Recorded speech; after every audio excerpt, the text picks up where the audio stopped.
Okay so hello students, welcome back to the college studies Delhi university. आज हम पढ़ने वाले हैं आपका प्रोजेक्ट मैनेजमेंट, जो जी का सब्जेक्ट है आपका, उसका प्रोजेक्ट शेड्यूलिंग एंड अप्रेजल, जो कि आपका यूनिट 3 है। ठीक है, तो अभी हम यूनिट 3 पे पहुंच गए हैं। यूनिट 1 एंड यूनिट 2 मैंने ऑलरेडी कंप्लीट करा दी है। अगर आपने नहीं देखी तो प्लेलिस्ट में जाके देख सकते हो, चैनल पे है, या वीडियो सर्च करके देख सकते हो। ओके, और चैनल पे नए हो तो चैनल सब्सक्राइब कर देना। ओके, तो सबसे पहले पढ़ते हैं कि प्रोजेक्ट शेड्यूलिंग और अप्रेजल क्या होता है।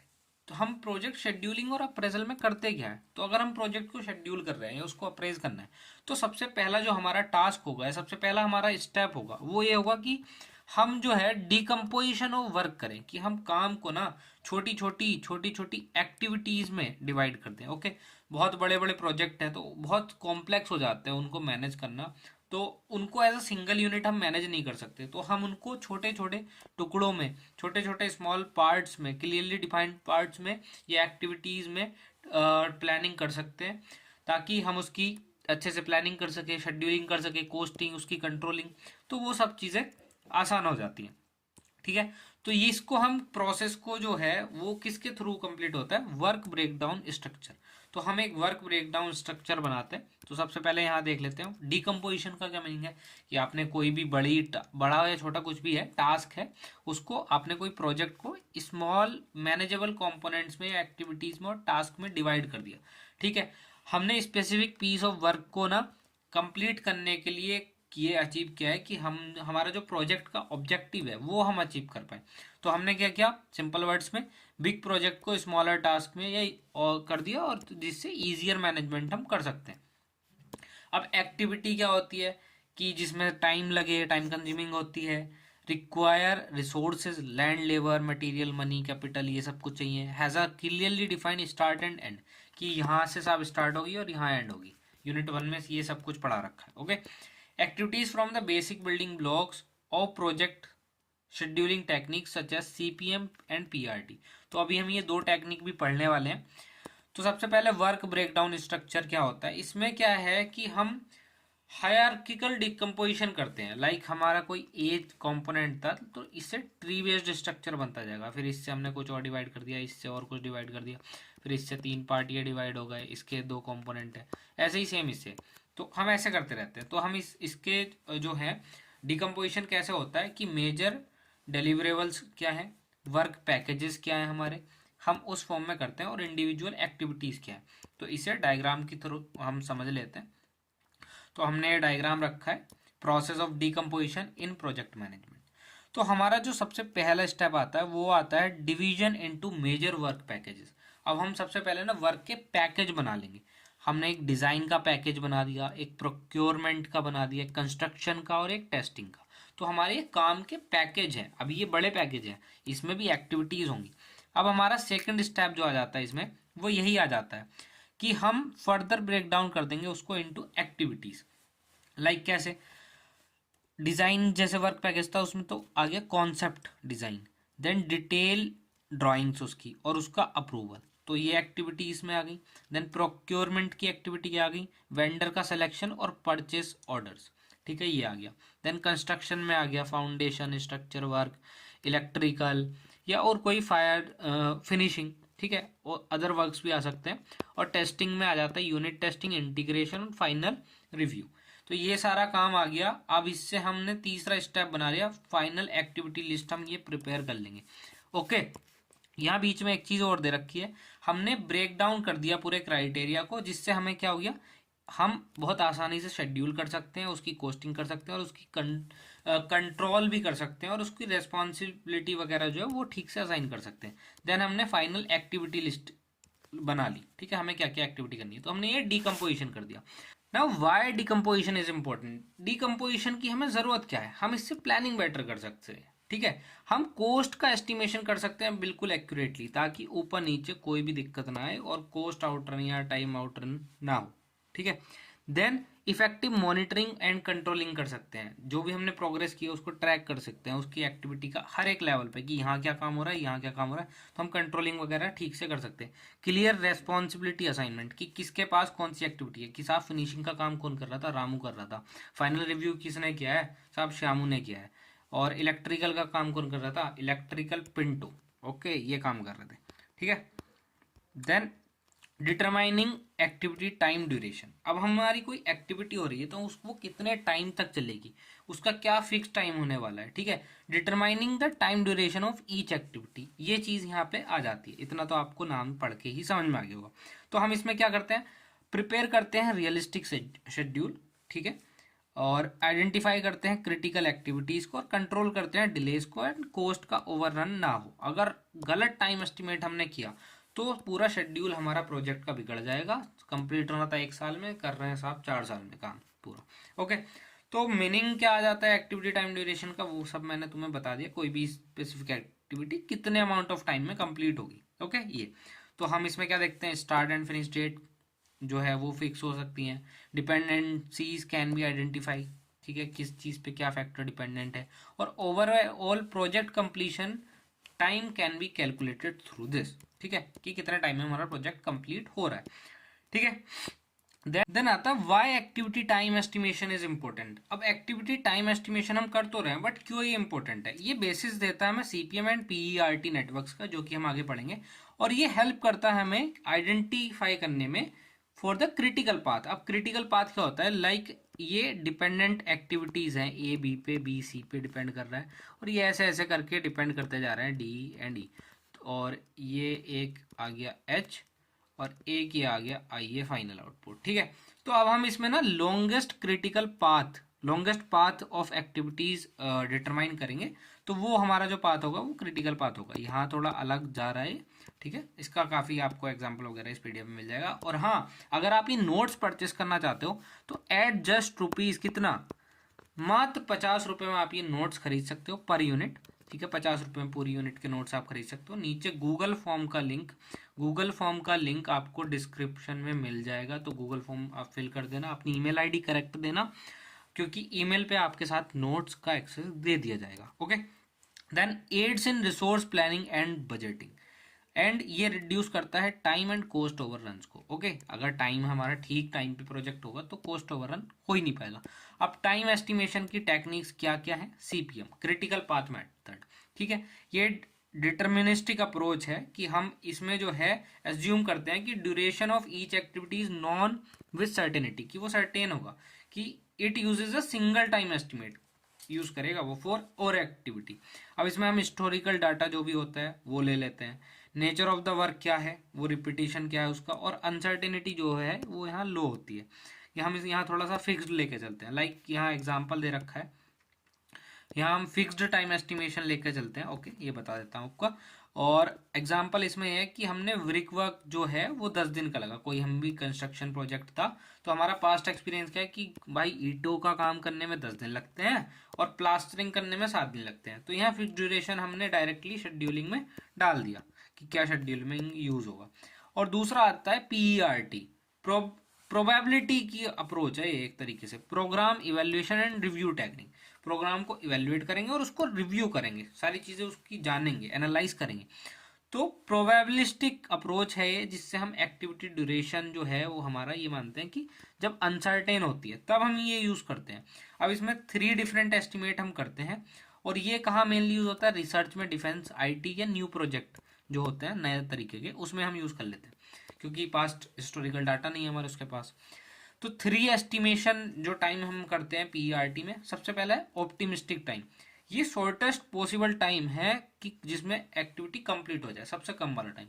मोस्ट लाइकली टाइम, जो कि नॉर्मल मतलब ज़्यादातर कि इतने ही समय में ये काम हो जाता है, कोई काम है वो इतने ही टाइम में होता है। और पेसिमिस्टिक टाइम जो है वो होता है लॉन्गेस्ट पॉसिबल टाइम। अब हमने यहाँ ले रखा है, इसका डिनोशन कर दिया, इसको डिनोट कर रहे हैं हम ए से, इसको एम से, इसको बी से। ओके, लॉन्गेस्ट पॉसिबल टाइम ये, एंड एज्यूम करेंगे इसमें अनफेवरेबल कंडीशंस को। देन हमारे पास एक एग्जांपल आ जाता है, for an IT module development optimistic time a जो दे रखा है, ए इक्वस टू 8 दे रखा है, most likely time M equals to 10 days दे रखा है, और पेसिमिस्टिक टाइम जो हमारा बी है वो इक्वस टू 14 डेज दे रखा है। अब हमें ये तीनों वैल्यूज फॉर्मूले में डालनी पड़ेंगी। अब हमारा फॉर्मूला क्या कहता है, फॉर्मूला है हमारा जो टाइम एस्टिमेशन है, T equals to A plus 4m plus B upon में क्या 16, ये हमारा फॉर्मूला आ गया, ये अपॉन है। ओके, तो अपॉन में 16 आ गया। अब हमें इसमें वैल्यू डालनी है। ए की वैल्यू क्या थी हमारी 8, तो 8 प्लस एम की वैल्यू 10 इंटू 4 करेंगे क्योंकि फॉर्मूले में 4 दे रखा है, प्लस बी की वैल्यू क्या है 14 और इसको डिवाइड कर देंगे हम 16 से। तो ये सॉल्यूशन हमें करने के बाद 10.33 डेज दे देगा आंसर। नाउ अब हमारा नेक्स्ट टॉपिक आता है business criteria, growth, liquidity and profitability. अब इसमें हम तीन चीजें देखने वाले हैं, ठीक है। अब सबसे पहले तो हम देख लेते हैं बिजनेस क्राइटेरिया क्या होता है। ये तीन चीजें तो हम देखेंगी, profitability, growth and liquidity. Okay, तो बिजनेस क्राइटेरिया क्या होता है? बिजनेस क्राइटेरिया है जो है, हम इसमें फाइनेंशियल बेंचमार्क एक यूज करते हैं टू जज weather a project support the overall strategic and financial goals और नॉट। अब हमने जो प्रोजेक्ट लिया है वो फाइनेंशियल बेंचमार्क लेते हैं उसमें कि वो हमारी जो ओवरऑल स्ट्रेटेजी है या फाइनेंशियल गोल्स है उसको सपोर्ट कर रहा है या नहीं कर रहा, ठीक है। अब इसमें हम इसमें कैसे कंट्रीब्यूट कर सकते हैं? लॉन्ग टर्म वैल्यू क्रिएशन से और day to day financial stability से भी, ठीक है। तो सबसे पहले प्रॉफिटेबिलिटी की बात कर लेते हैं। प्रॉफिटेबिलिटी में सबसे पहले आता है ROI, then second net present value कितनी है, और third is IRR, internal rate of return. ये हम आगे डिस्कस करेंगे, अभी हम ROI की बात कर लेते हैं। ROI क्या होता है कि हमें रिटर्न ऑन इन्वेस्टमेंट कितनी मिली, हमारा कॉस्ट ऑफ कैपिटल ये था, हमने इतनी इन्वेस्टमेंट की और हमारा जो रिटर्न्स है वो कुछ कॉस्ट से ज़्यादा हुए हैं। यहाँ ग्रेटर देन इक्वस्ट, ग्रेटर देन का साइन लग रहा है कि नहीं? तो हमारे रिटर्न्स कॉस्ट से ज़्यादा हुए, तो ये हमारे लिए बिल्कुल ही बेस्ट चीज़ हो जाएगी, ठीक है। अब ये ज़रूरी क्यों है? जस्टिफाई करता है investment on square capital and increase share holder wealth, और इंश्योर करता है long term survival of the firm, ठीक है, लंबे समय तक चलेगी। ओके, यहाँ पे जैसे कि एग्जांपल यहाँ गिवन है कि 10% फर्म की वैल्यू तो ज़्यादा ही होगी एक प्रोजेक्ट के 15% रिटर्न ऑन इन्वेस्टमेंट से, बट जो ये 10% है लेकिन यहाँ ये 15% अगर ये आ रही तो हम 15% की कंक्लूजन में ये आता है कि प्रोजेक्ट जो है ये प्रॉफिटेबल तो है। Okay, then growth. ग्रोथ में क्या आता है कि किस फॉर्म की ग्रोथ है? हायर रिवेन्यूज हो सकते हैं, इंक्रीज हो सकता है एसेट में, या एक्सपेंशन हो सकता है मार्केट शेयर का, या फिर हम किसी नए मार्केट में एंट्री ले सकते हैं विद, या फिर नया प्रोडक्ट लॉन्च कर सकते हैं, ठीक है। तो ग्रोथ यही है कि हम लॉन्ग टर्म बड़े उस पे चीज़ पे ध्यान दें, एक छोटा सा पौधा लगाया, हमने पानी दिया और लॉन्ग टर्म सक्सेस पे ध्यान दिया और बड़ा जाके बड़ा पेड़ हो गया और हमको अच्छे खासे मीठे फल दे रहा है। ओके, तो हम ये देख सकते हैं कि प्रॉफिटेबिलिटी यहाँ कम हो सकती है शुरू में, बट फ्यूचर में वो सस्टेनेबल है कि नहीं, हम यहाँ ये चीज़ देखते हैं।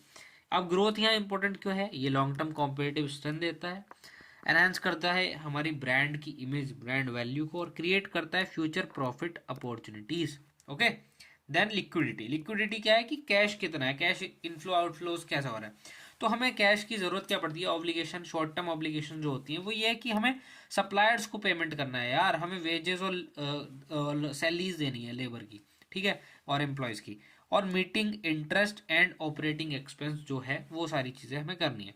तो लिक्विडिटी के यहाँ स्टैंडर्ड को सेट है। तो लिक्विडिटी जो है ना वो हम टाइमिंग के हिसाब से देखते हैं कि कैश फ्लो जो है वो टाइमिंग कितना है, हम प्रॉफिट नहीं देखते हम, क्योंकि आज जो चीज़ हम 100 रुपए की खरीद सकते हैं, time value money, time money value, ठीक है, ये वाला कॉन्सेप्ट अगर आपने पढ़ा हो, तो हम जो चीज़ आज 100 रुपए की खरीद सकते हैं वो ना हम 2 साल बाद नहीं खरीद सकते। ओके, आज 100 रुपए में आपको एक कोल्ड ड्रिंक की बोतल मिल जाएगी, बट हो सकता है 1 साल बाद वो 110 की हो जाए। आज से 1 साल पहले दूध 30 रुपए का जो मिलता था वो आज 32 रुपीज़ का मिलता है, जो 32 का मिलता था वो 35 का मिलता है पैकेट दूध, ठीक है। Then social cost benefit analysis. अब हमने ना इसमें फाइनेंशियल कॉस्ट ही नहीं देखते, हम सोशली भी देखते हैं कि हमारा जो ये है ना ये पूरा ओवरऑल फोकस करता है सोशल वेलफेयर पे। तो हम यहाँ देखते हैं, is the project beneficial for the economy and society, ये दोनों के लिए बेनिफिट है कि नहीं, बेनिफिशियल है कि नहीं, ठीक है। तो हम यहाँ यही देखते हैं SCBA जो सोशल कॉस्ट बेनिफिट एनालिसिस है, ये ऐसी एक टेक्निक है जिसमें हम कंपेयर करते हैं टोटल सोशल बेनिफिट और टोटल सोशल बेनिफिट, ठीक है। टोटल सोशल कॉस्ट क्या है और सोशल के बेनिफिट्स कितने हैं, ठीक है, वो देखते हैं यूजिंग इकोनॉमिक शैडो प्राइजेस। ये सभी चीज़ें हम आगे अभी पढ़ने वाले हैं। तो ये क्या क्या कंसिडर करता है? Benefits and cost to all section of the society, और लॉन्ग टर्म क्या इसका इम्पैक्ट रहने वाला है उस पर, और इफेक्ट एम्प्लॉयमेंट पे कितना है, इनकम का डिस्ट्रीब्यूशन पे एंड एनवायरमेंट, इन तीनों पे। ओके, तो rational for social cost benefit analysis क्या है? ये मार्केट इम्परफेक्शन और एक्सटर्नलिटीज दोनों चीज़ों को देखता है। मार्केट इम्परफेक्शन में क्या हो सकता है? जैसे टैक्सेस और सब्सिडी आ गए, प्राइस कंट्रोल है, या अनएम्प्लॉयमेंट है, मोनोपोली है एक कंपनी की, ठीक है। तो यहाँ फाइनेंशियल प्रॉफिटेबिलिटी तो हो रही है, बट सोशल वो डिजायरेबल नहीं है, सोशली बेनिफिट नहीं मिल रहा, ठीक है। यहाँ नीचे एग्जाम्पल भी। एक्सटर्नलिटीज में क्या है? या cost benefit to the third party, ठीक है। हमने एक प्रोजेक्ट लगाया, उसके नेगेटिव पॉइंट्स क्या क्या हो सकता है कि यहाँ उससे फैक्ट्री लगाने से पॉल्यूशन हो रहा है या ट्रैफिक कंजेशन हो गया। बट पॉजिटिव पॉइंट क्या है? इंप्रूव करी हमने पब्लिक हेल्थ, बेटर एजुकेशन दी हमने। तो हम इन्हें यहाँ फाइनेंशियल एनालिसिस नहीं देखा, हमने यहाँ सिर्फ फाइनेंशियल एनालिसिस नहीं देखा, हमने क्या इंक्लूड किया है? SCBA, सोशल बेनिफिट, ठीक है। सोशल बेनिफिट भी देखा हमने। ओके, देन आता है approaches to the social cost benefit analysis. कौन कौन सी अप्रोचेस है?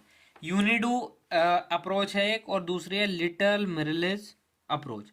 अब ये दोनों अप्रोच किस किस चीज़ पे फोकस करती हैं? ये फोकस करती है नेशनल इकोनॉमिक ऑब्जेक्टिव्स क्या क्या है, कि हम इसमें ये वैल्यूएट करते हैं कि प्रोजेक्ट जो है वो कितना कंट्रीब्यूशन कर रहा है नेशनल इकोनॉमिक ऑब्जेक्टिविटी में, rather than private profit. Like Tata का कोई अगर आप इनिशिएटिव देख सकते हो तो वो नेशन इकोनॉमिक ऑब्जेक्टिव को बहुत ज़्यादा ऐसे करने वाला हो सकता है रेदर देन पर्सनल ग्रोथ के, ठीक है। अब ये इम्पैक्ट करता है सेविंग इन्वेस्टमेंट पे, इनकम डिस्ट्रीब्यूशन पे, और इम्पैक्ट ऑन एग्रीगेट कंजम्पशन पे भी। ओके, और जन ये दूसरा वाला जो है लिटिल मिरलिस अप्रोच जो है, इसमें हम वैल्यूज इनपुट और आउटपुट देखते हैं using international border prices, world prices जो भी हैं, instead of distorted domestic prices. हम डोमेस्टिक प्राइसेस को नहीं देखते, इंटरनेशनल बॉर्डर प्राइसेस से इसको कंपेयर करते हैं। एंड इसमें हम क्या यूज़ करते हैं? Free trade prices as benchmarks, eliminate कर देते हैं इफेक्ट ऑफ टैक्सेस, सब्सिडीज और टैरिफ का जो भी है उसे एलिमिनेट कर देंगे, और फोकस करेंगे इकोनॉमिक एफिशिएंसी पे। ओके, एग्जाम्पल वगैरह भी है, वो आप उसमें पढ़ लेना, नोट्स परचेस कर लेना गूगल ड्राइव लिंक से। Then investment criteria and choice of techniques. अब हमारा ये नेक्स्ट टॉपिक आ जाता है कि इन्वेस्टमेंट का क्या क्राइटेरिया और हम कौन कौन से टेक्निक्स उसमें यूज़ कर सकते हैं। जिसमें कि हम इन्वेस्टमेंट क्राइटेरिया का अगर मीनिंग देखें तो इन्वेस्टमेंट क्राइटेरिया कहता है कि हमने एक रूल और बेंचमार्क सेट कर लिया है टू जज weather a project should be accepted और रिजेक्टेड। अब हम ये किस किस बेसिस पे देख सकते हैं और क्या क्राइटेरिया, एक अच्छा क्राइटेरिया क्या हो सकता है? We consistence with the wealth maximization, हमारी वेल्थ भाई बढ़ती रहे, पैसा बढ़ता रहे। Okay, then second consider time value money, time value money का कॉन्सेप्ट हमें रखना है, और रिस्क और अनसर्टिनिटी का भी हम अकाउंट पूरा रखें इसमें, ठीक है। अब हमने क्लासिफिकेशन इसमें दो तरीके से कर दिया, नॉन डिस्काउंटिंग टेक्निक्स है और डिस्काउंटिंग टेक्निक्स है। तो सबसे पहले हम देखते हैं नॉन डिस्काउंटिंग टेक्निक्स में क्या आ जाता है। ये टाइम वैल्यू मनी को तो इग्नोर कर देती है, एक डिसएडवांटेज इसका है, बट सिंपल और इजी होता है। लाइक पे बैक पीरियड मेथड। पे बैक पीरियड मेथड में क्या हुआ, हमने 50 लाख रुपए इन्वेस्ट करे माना कि, और हमने फर्स्ट ईयर में हमें 10 लाख रुपए का रिटर्न मिल रहा है, सेकंड ईयर में हमें 20 लाख मिले, थर्ड ईयर में हमें 20 लाख मिले। तो हमें वो जो इन्वेस्टमेंट थी वो कितने, 50 लाख की इन्वेस्टमेंट हमें कितने साल में आई? 3 ईयर्स, हमें 3 ईयर्स लग गए यहाँ। तो यहाँ पे बैक पीरियड क्या आ गया? 3 साल आ गया, ठीक है। तो यहाँ डिसीजन रूल क्या होगा, हम क्या डिसीजन की एक्सेप्ट करेंगे रिजेक्ट करेंगे? तो हम एक्सेप्ट कर लेंगे इफ पे back period is less than pre determined standard, ठीक है। अगर हमने सोचा था कि हमारे ये 50 लाख रुपए 10 लाख करके आ जाएंगे साल में, एक एक साल में, तो ये अराउंड 5 साल में हमें 50 लाख मिल जाएंगे, बट हमारा पे बैक पीरियड भाई 3 आ गया, तो ये लेस आ गया ना, हमने जो सोचा था उससे कम आ गया। तो हम इस प्रोजेक्ट को एक्सेप्ट कर लेंगे कि ये भाई बढ़िया प्रोजेक्ट है। Okay, then accounting rate of return ARR, हम इसमें ना एवरेज प्रॉफिट वर्सेस इन्वेस्टमेंट कर लेते हैं। तो ARR का फॉर्मूला क्या है, यहाँ गिवन भी दे रखा है, average profit upon average investment into 100 करना मत भूलना, इससे आप परसेंटेज में आंसर आपका आ जाता है, ठीक है। तो ये फॉर्मूला मैंने यहाँ गिवन कर रखा है। ओके, डिसीजन रूल इसमें क्या है, हम इसे एक्सेप्ट तभी करेंगे जब हमारा ARR जो है वो ग्रेटर देन हो मिनिमम रिक्वायर्ड रेट। अब कोई मिनिमम रिक्वायर्ड रेट हमें गिवन होगा क्वेश्चन में, मान लो वो 5% है, तो अगर हमारा ARR 5% से बड़ा आ गया, 6 आ गया, 7 आ गया, 8 आ गया, ठीक है, ये परसेंटेज में आ गया, तो हम प्रोजेक्ट को इस प्रोजेक्ट को हम क्या करेंगे, एक्सेप्ट कर लेंगे। ओके, यहाँ इसकी एडवांटेज ऑल लिमिटेशन, यहाँ लिमिटेशन एडवांटेज पूरी गिवन है, रोक के पढ़ लो या फिर नोट्स परचेस करके तो पढ़ ही लेना। Okay, then B discounting technique. Discounting technique में 3 चीजें आती हैं, NPV net present value, internal rate of return और बीसीआर बेनिफिट कॉस्ट रेशियो। अब हम तीनों चीजें पढ़ने वाले हैं। नेट प्रेजेंट वैल्यू हमने यूनिट 1 और शायद यूनिट 2 में पढ़ा था। ओके, तो हम इसमें देखते हैं present value of cash inflows और कैश आउटफ्लो। तो कैश जितना आ रहा है उसमें से माइनस कर देंगे कैश जितना जा रहा है। अगर हमारे पास ये वैल्यू पॉजिटिव में आती है, 0 से बड़ी, तो हम इसे एक्सेप्ट कर लेंगे, नेगेटिव में आती है तो इसे हम माइनस कर देते हैं। ओके, ये क्यों प्रेफर करता है? क्योंकि एब्सोल्यूट वैल्यू एडिशन करता है, वेल्थ मैक्सिमाइज कर देता है, टाइम वैल्यू एंड रिस्क वगैरह को सबको इसने ले रखा है। ओके, यहाँ एक एग्जांपल भी है। देन सेकंड इसका आता है internal rate of return. Internal rate of return में क्या होता है कि हम एक्सपेक्टेड रेट ऑफ रिटर्न देखते हैं, जैसे कि आईआरआर जो है ना, एक्सपेक्टेड रेट ऑफ रिटर्न है कि हम कितना परसेंट इतना मिल जाएगा। तो हम क्या देखते हैं इसमें, अगर आईआरआर ज़्यादा है कॉस्ट ऑफ कैपिटल से तो हम इसको एक्सेप्ट कर लेंगे, ये डिसीजन रूल है इसका। अगर आईआरआर जो है हमारा कॉस्ट ऑफ कैपिटल से ज़्यादा है तो हम इसको एक्सेप्ट कर लेंगे, नहीं तो हम इसको रिजेक्ट कर लेते हैं। और इसकी एडवांटेज और लिमिटेशन आप यहाँ देख लेना। Then benefit cost ratio. Benefit cost ratio में क्या है, प्रेजेंट वैल्यू के हमारे जो बेनिफिट्स हैं, प्रेजेंट वैल्यू की जो हमारी कॉस्ट है, इसको हम पॉजिटिव लेते हैं, इसको हम नेगेटिव लेते हैं, मतलब ये गलत फैक्टर है। तो अगर ये वैल्यू 1 से बड़ी आएगी, ये बीसीआर की वैल्यू, ये डिवाइड करने पे अगर ये वैल्यू 1 से बड़ी आएगी बीसीआर की वैल्यू, तो हम इसको एक्सेप्ट कर लेंगे, नहीं तो हम इसको रिजेक्ट कर देंगे। ओके, ये डिसीजन रूल हो गया। Then estimation of shadow prices and social discount rate. In social cost benefit analysis जो हम कर रहे थे अभी, उसमें हम प्रोजेक्ट को इवेल्युएट करते हैं सोसाइटी पॉइंट ऑफ व्यू से, not the private investor point of view. Okay, क्योंकि मार्केट के प्राइसेस जो है ना वो डिस्टोर्टेड होते हैं, जैसे कि टैक्स आ गया, सब्सिडीज आ गई, अनएम्प्लॉयमेंट है बहुत ज़्यादा, या कोई भी रेगुलेशंस वगैरह है, तो SCBGA जो है वो रिप्लेस कर देती है विद द एडजस्टेड प्राइसेस। वो एडजस्टेड प्राइसेस कैसे हो सकते हैं, जो कि रिफ्लेक्ट करते हैं ट्रू सोशल वैल्यू को, वो शैडो प्राइस होता है और सोशल डिस्काउंट रेट। तो एक एक करके इन दोनों को देख लेते हैं। तो शैडो प्राइस क्या होता है, real social value versus market price. ठीक है, डिस्टोर्टेड हो रखे हैं मार्केट प्राइस, किसकी वजह से होते हैं, अनएम्प्लॉयमेंट, प्राइस कंट्रोल, मोनोपोलीज आ गई या टैक्स सब्सिडीज। ठीक है, तो इन डिस्टोर्टेड टैक्स प्राइस को, इन डिस्टोर्टेड प्राइसेस को, मार्केट प्राइसेस को ये करेक्ट करता है शैडो प्राइस। ठीक है, और इससे हम शैडो प्राइस से उनको ट्रू रियल वैल्यू प्रोवाइड कराते हैं। यहाँ एग्जांपल दे रखे हैं, एक इलस्ट्रेशन भी दे रखा है, जैसे कि ये रहा, हमने रोड का प्रोजेक्ट था एक, बट मार्केट वेजेस क्या चल रही थी, 400 रुपये पर डे, और यहाँ शेडो वेज क्या है जो कि हम दे रहे हैं उसके अंदर उसको, वो 250 रुपये दे रहे हैं, तो उसको कम दे रहा है ना। मार्केट में तो दिखाया जा रहा है कि हाँ 400, बट यहाँ शेडो प्राइस जो उसकी ट्रू कॉस्ट है वो कितनी है, 250 रुपये पर डे।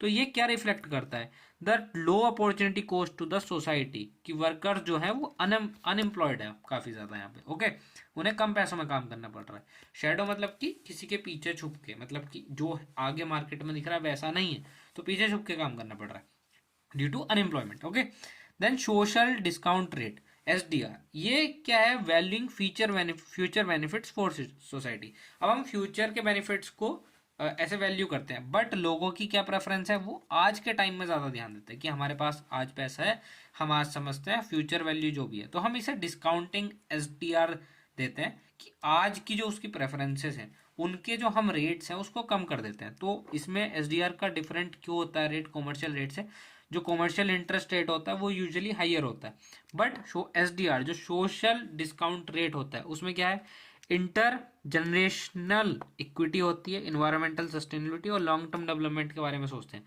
तो ये रिफ्लेक्ट करता है सोशल प्रायोरिटीज को। ओके, ठीक है, तो यूजुअली ये लोअर कर देता है और एनकरेज करता है लॉन्ग टर्म सोशल इन्वेस्टमेंट हम करते रहें, तो उस चीज़ को ये एनकरेज करता है। ठीक है, यहाँ डैम का प्रोजेक्ट के बारे में एक एग्जांपल है और इम्पोर्टेंस दे रखी है, और ये कहाँ कहाँ यूज़ हो सकता है, कहाँ सपोर्ट करता है प्रोजेक्ट में, कौन से, infrastructure, education, health care, environmental sector. Okay, then यहाँ रिलेशनशिप आ जाती है। शेडो प्राइस जो है वो एडजस्ट करता है कि what cost and benefits are measured, जो कॉस्ट और बेनिफिट्स है वो क्या मेजर कर रहे हैं, और SDR क्या एडजस्ट करता है कि वो कब मेजर होंगे। ठीक है, वो उनकी क्या वैल्यू है, what are the when those cost and benefits are valued. दोनों एक साथ क्या करते हैं, they provide true economic appraisal of a project. Okay, ये प्रैक्टिकल एग्जांपल है। Thanks for watching. आपकी यूनिट 3 जो है, आपकी यूनिट 3 कंप्लीट होती है और यूनिट 1 2 3 कंप्लीट हो गई, यूनिट 4 5 बची है, जल्दी प्लेलिस्ट में वो ऐड हो जाएगी आपके एग्जाम से पहले। आप नए हो चैनल पे तो चैनल को सब्सक्राइब करो, वीडियो को लाइक करो और उसके बाद हाइप भी कर देना। ओके, देन आप नोट्स खरीद ही सकते हो, मैंने बता दिया था आपको। Thanks for watching, have a nice day, best of luck for your exam.